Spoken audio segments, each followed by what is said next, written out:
बोझ नहीं होती है बेटियाँ। पापा मुझे मत मारो। ऐसा मैं इसलिए कह रही हूँ क्योंकि ये उस लड़की की कहानी है जिसके जन्म होते ही जिसे तरह तरह के नाम मिले थे। जब उस लड़की का जन्म होने वाला था तब सारे रिश्तेदार परिवार वाले जश्न मना रहे थे कि लड़का होगा। सबको इंतज़ार था आने वाले नए मेहमान का।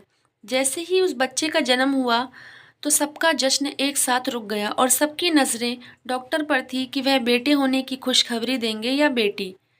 डॉक्टर ने जैसे ही कहा कि बेटी हुई है उसी वक्त मुझे बहुत तरह के नाम मिले। सबने मुझे बुरे बुरे नाम से पुकारा, जैसे कुलक्ष्मी, अपशगुनी, बहुत से बुरे बुरे नाम से मुझे बुलाया गया, जैसे मैंने इस दुनिया में आकर बहुत बड़ी गलती कर दी हो। सबने मुझसे मुंह फेर लिया और सड़ा सा चेहरा बनाकर मुझे इग्नोर मारते हुए वहां से सारे रिश्तेदार चले गए। जो जश्न बड़े जोरों शोरों से चल रहा था अब वो भी रुक चुका था। सभी लोग अपने घर जाने लगे और मेरे पापा ने भी मेरी माँ को धमकी दी, या तो इसे कहीं फेंक दो, नहीं तो मैं इसे जान से मार दूंगा। मेरी माँ बहुत ज़्यादा परेशान हो गई और सोच में पड़ गई कि आखिर वह मेरी ज़िंदगी को कैसे बचाए। मेरी माँ ने बहुत सोचा, उनके पास कोई भी रास्ता नहीं था। फिर वह मुझे बहुत दूर के किसी अनाथालय में छोड़कर आ गई और वहाँ की मैडम से बोलकर आई कि मैं रोज़ अपनी बेटी से मिलने आती रहूँगी। और उन्होंने सारी सच्चाई उन्हीं मैडम को बताई और उन्होंने मुझे वहाँ पर रख भी लिया। मैं वहाँ पर रहने लगी। धीरे धीरे मैं थोड़ी बड़ी हुई और मैंने पढ़ाई लिखाई करना शुरू कर दिया। मेरी माँ दिन प्रतिदिन मुझसे मिलने आया करती थी। हमेशा वह मंदिर का बहाना लगाकर मुझसे मिलने आ जाया करती थी और मिलकर चली जाया करती थी। चाहे आज मैं कितनी भी बड़ी हो गई, लेकिन फिर भी मैं अपने पिता के प्यार से और परिवार वालों के प्यार से वंचित थी। एक मेरी माँ ही थी जिन्होंने मुझे आखिरी हद तक प्यार किया। धीरे धीरे मैं बड़ी होती रही, लेकिन एक बार भी मेरे पिताजी ने मेरी माँ से मेरा हाल नहीं पूछा कि उन्होंने मेरे साथ क्या किया। क्या उन्होंने मुझे कहीं छोड़ दिया या किसी को दे दिया। मेरे पापा ने मेरी माँ से एक बार भी नहीं पूछा कि तुमने अपनी बेटी के साथ क्या किया। खैर छोड़ो, उन बातों को याद करके भी अब कोई फ़ायदा नहीं है। जैसे जैसे मैं बड़ी होती गई मैंने बहुत पढ़ाई की, मेहनत की, और जैसे ही मैं 18 साल की हुई तो मैंने बॉक्सिंग क्लब जॉइन कर लिया। उसके बाद मुझे 2 साल बाद ही स्टेट चैंपियन का खिताब भी मिला।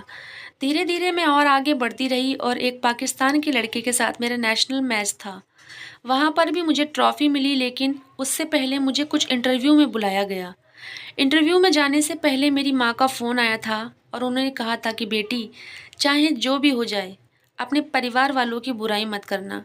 जैसे ही मैंने अपनी माँ के मुँह से ये बात सुनी तो मुझे बहुत हँसी भी आ रही थी कि माँ ऐसा क्यों बोल रही है, जिन्होंने मेरे साथ इतना गलत किया, मुझे रखने तक से इनकार कर दिया, यहाँ तक कि मुझे मारने तक को तैयार हो गई। मेरी माँ उन्हीं के लिए अभी भी मुझसे मिन्नत कर रही है कि अपने परिवार वालों की बुराई मत करना। खैर, मैं तो माँ से बहुत प्यार करती थी। मैंने उनकी बात मान ली और वैसा कुछ भी नहीं किया जैसे मेरी माँ चाहती थी। जैसे ही मेरे इंटरव्यू को टीवी पर देखा गया तो मेरी माँ ने मुझे फ़ोन करके कहा कि हम लोग तुम्हारा इंटरव्यू ही देख रहे थे। तुम्हारा इंटरव्यू देखकर तुम्हारे पापा कहने लगे कि वाह, बहुत प्यारी बच्ची है, जिसकी भी है अपने माता पिता का नाम बहुत रोशन कर रही है। भगवान ऐसी बच्ची हर किसी को दे। बेटा, मैं जानती हूँ कि तुम हमेशा बचपन से ही अपने पापा के प्यार से वंचित रही हो, लेकिन अनजाने में ही सही आज वह तारीफ भी अपनी बेटी की ही कर रहे हैं। अगर उन्हें पता चला कि तुम उनकी बेटी हो तो उन्हें बहुत ज़्यादा गर्व महसूस होगा। मेरा अगला मैच था जब मैं वहाँ पर खेल रही थी। हर तरफ से बस यही आवाज़ आ रही थी कि you can do it, you can do it. लेकिन उस भीड़ में अभी भी मेरी नज़रें मेरे परिवार वालों को ढूंढ रही थी। जब मैच ख़त्म हो गया तो सभी लोग मुझसे मेरे परिवार वालों के बारे में पूछने लग गए। तो मैंने ना चाहते हुए भी मजबूर होकर ज़्यादा कुछ तो नहीं, बस यही कहा, मैं वह लड़की हूँ जिसे 21 साल पहले मार दिया गया था। मैं वह लड़की हूँ जिसके जन्म मिलते ही बहुत से नाम मिले थे, जैसे कुलक्ष्मी और अपशगुनी। मैं वह लड़की हूँ जिसे बचपन से ही मेरे पिताजी का प्यार नहीं मिला। मैं वह लड़की हूँ जिसे बहुत पहले मार दिया गया था। आज मैं यही कहना चाहती हूँ कि आज मैं जिस मुकाम पर हूँ, कल आपकी बेटी भी वहाँ पर हो सकती है।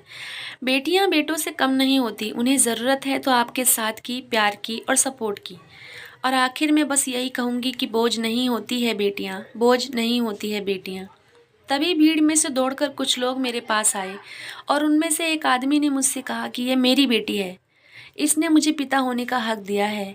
ये मेरे आंगन की चिड़िया है, मेरी प्यारी सी बेटी है, मैं हूँ इसका पिता। ये सब देखकर और सुनकर मेरी आंखों में आंसू थे।